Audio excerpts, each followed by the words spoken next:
Hello नमस्कार दोस्तों। मैं आपका दोस्त हरीश चौहान आज फिर हाजिर हूँ एक फिल्मी कहानी लेकर। और फिल्म का नाम है हमराज। पुरानी फिल्म है, बढ़िया फिल्म है और इसके कलाकार भी दिग्गज कलाकार हैं। सुनील दत्त, राजकुमार और ये वीमी हैं, वीमी मुमताज़ हैं। इन सब लोगों ने मिलकर, बलराज साहनी भी हैं, बहुत बढ़िया अभिनय किया है इस फिल्म में।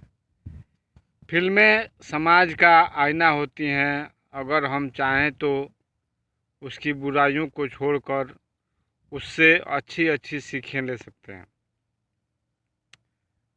इस फिल्म में यह दिखाया गया है कि अगर पति पत्नी में दोनों कोई भी व्यक्ति अगर अपने हमसफ़र से कोई राज छुपाता है या कोई साजिश के साजिश का शिकार है और अपने पति या पत्नी से छिपाना चाहता है या चाहती है, तो बाद में इसका अंजाम बहुत बुरा है। अगर समय रहते दोनों को मालूम हो जाए तो शायद कुछ हल निकाला जा सकता था, लेकिन अकेले किसी समस्या से जूझना और ख़तरे को न्योता देना दोनों बराबर हैं।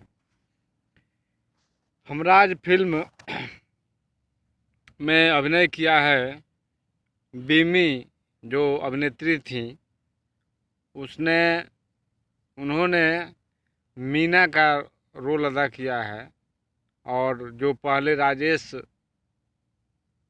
कैप्टन राजेश यानी कि राजकुमार की पत्नी हैं और फिर बाद में सुनील दत्त की पत्नी बन जाती हैं।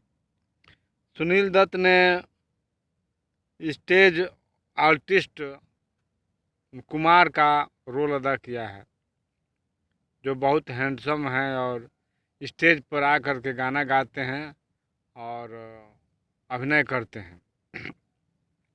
राजकुमार कैप्टन राजेश के नाम से जाने जाते हैं। मुमताज़ जो है सुनील दत्त के साथ स्टेज पर अभिनय करती हैं, उनका साथ देती हैं। तो कहानी शुरू होती है दोस्तों। कहानी शुरू होती है, ये जो राजकुमार हैं उनसे बीमी यानी कि मीना मोहब्बत करती है, बहुत बहुत ज़्यादा मोहब्बत करती हैं और वे दोनों भाग जाते हैं, भाग करके शादी कर लेते हैं। लेकिन मीना के पिताजी को यह रिश्ता मंजूर नहीं है। वे कहते हैं कि नहीं बेटी, शादी हमारे रहते हुए होगी और दोबारा शादी होगी। और फिर मीना अपने उस हस्बैंड को, राजकुमार को, जो सेना में चला गया है बॉर्डर पर लड़ने के लिए, उसको चिट्ठी भेजती है कि तुम आ जाओ, फिर पापा हमारी दूसरी शादी करने के लिए तैयार है। राजकुमार को खत मिलता है, वे पढ़ते हैं और हंसी खुशी घर चलने की तैयारी करते हैं। लेकिन वे युद्ध में पकड़ लिए जाते हैं दुश्मन देश के साथ और उनको बंदी बना लिया जाता है। अब इधर अफवाह उड़ जाती है कि कैप्टन राजेश मार दिए गए, शहीद हो गए लड़ाई में। यह खबर मिलती है जब मीना को, तो वह घबरा जाती है और वह जान जाती है कि वह हमारा पति इस दुनिया में नहीं रहा। और तब तक उसे मालूम होता है कि वह एक बच्चे की माँ बनने वाली है। फिर डिलीवरी का समय आता है और उसकी तबीयत खराब हो जाती है। उसे हॉस्पिटल ले जाया जाता है और उसके पिताजी, जब बच्चा होता है तो उसके पिताजी उससे कह देते हैं कि तुम्हारी लड़की हुई थी और वह मरी हुई लड़की हुई थी। सो हमने उसे अंतिम संस्कार कर दिया। मीना को कुछ अफसोस होता है, लेकिन फिर वह संभल जाती है धीरे धीरे। लेकिन इधर बच्ची की मौत और उधर राजेश की मौत उसे बुरी तरह से तोड़ मरोड़ कर रख देती है। वह चुप रहने लगती है और अपना कुछ असामान्य सी रहने लगती है। तब तक इधर सुनील दत्त, जो जो कुमार के नाम से जाने जाते हैं, स्टेज आर्टिस्ट हैं। और यह कहानी शुरू होती है दार्जिलिंग में। दार्जिलिंग जाते हैं वे स्टेज शो करने के लिए, और वहीं पर उनकी मुलाकात मीना से होती है, बिम्मी से। और वे बिम्मी को चाहने लगते हैं। मेल जोल बढ़ता जाता है और एक दिन वे बिम्मी से शादी कर लेते हैं। शादी करने के बाद भी या पहले भी मीना यानी कि अभिनेत्री बिम्मी अपने पति सुनील दत्त को अपने पहले पति के बारे में या वैवाहिक जीवन के बारे में कुछ नहीं बताती है। वह कुंवारी है और रहना चाहती है। वह अपने पति की निगाह में यह दिखाना चाहती है कि वह कुंवारी है और शादीशुदा ज़िंदगी उसकी अच्छी चल रही है। लेकिन तभी एक मोड़ आ जाता है कहानी में। अचानक ये राजकुमार का दोस्त महेंद्र जो है, वह इन दोनों को देख लेता है और मीना को पहचान जाता है। वह जानता है कि यह कैप्टन राजेश की पत्नी है और कैप्टन राजेश युद्ध में मार दिया गया है और इसने शादी कर लिया है। वह बता देती है।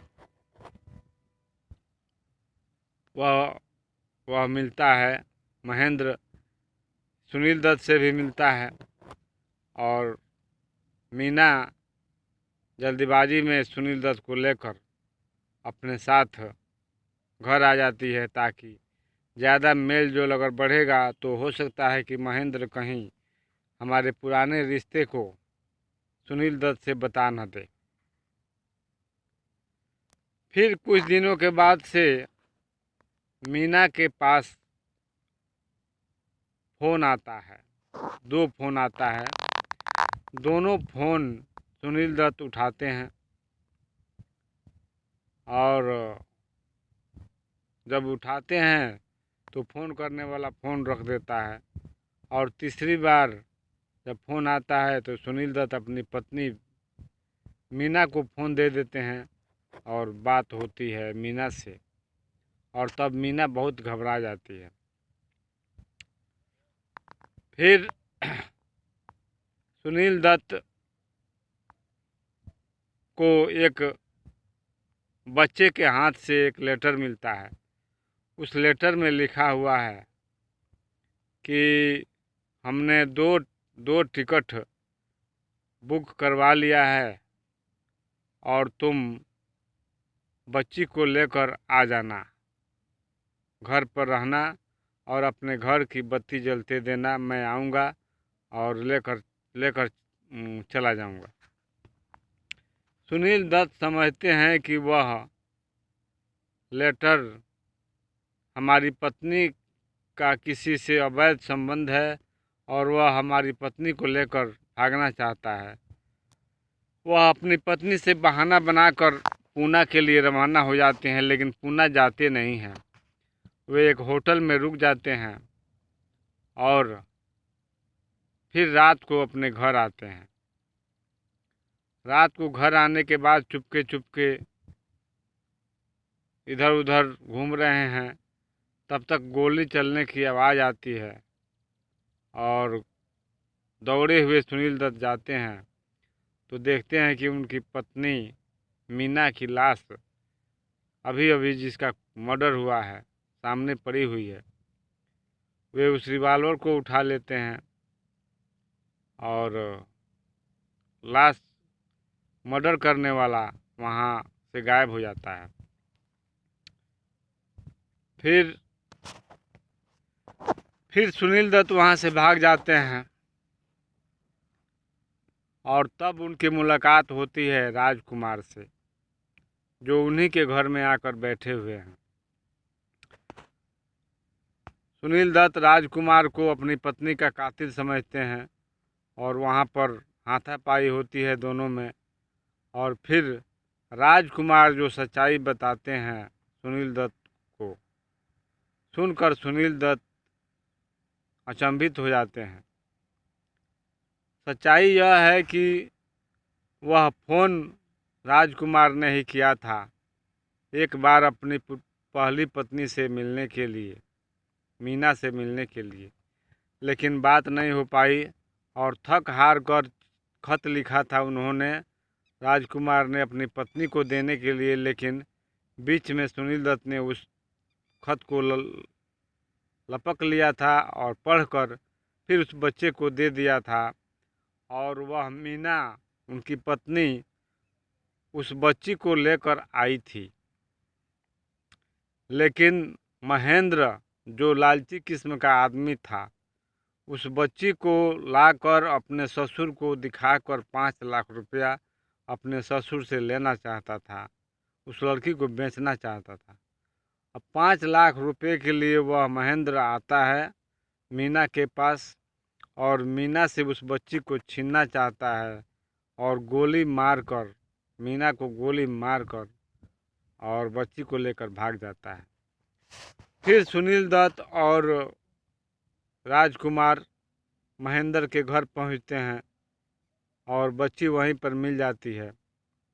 इधर पुलिस इंस्पेक्टर कातिल के पीछे हाथ धोकर पड़ा हुआ है और उसका पूरा शक है कि यह मर्डर सुनील दत्त ने ही किया है। सुनील दत्त पुलिस से बचते बचते और महेंद्र के घर पहुंच जाते हैं। वहाँ लड़की देखते हैं, लेकिन वह लड़की जो सारिका है वह कुछ बोल नहीं पाती है। और फिर तब तक वहीं पर महेंद्र भी आ जाता है और महेंद्र वहाँ राजकुमार को गोली मार देता है।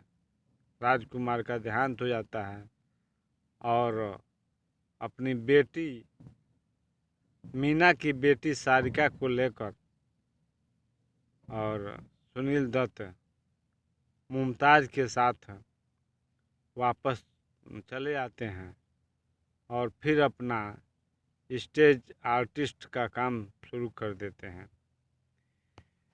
कहानी बहुत बढ़िया है और गाने भी बहुत बढ़िया है इसके। नील गगन के तले धरती का प्यार पले, तुम अगर साथ देने का वादा करो, और मैं इश्क हूँ तू हुस्न है, मैं तुझ में हूँ तू मुझ में है, इत्यादि गाने बहुत ही रोमांटिक किस्म के गाने हैं। अगर आपको मौका मिले तो एक बार इस फिल्म को ज़रूर देखिएगा। फिर हम हाजिर होंगे किसी नई कविता के साथ, कहानी के साथ या किसी फिल्मी कहानी के साथ। हम फिल्में ऐसी चुनते हैं कि आपको कुछ सीख मिले, सबक मिले। तो हमें दीजिए इजाज़त। जय हिंद, जय भारत।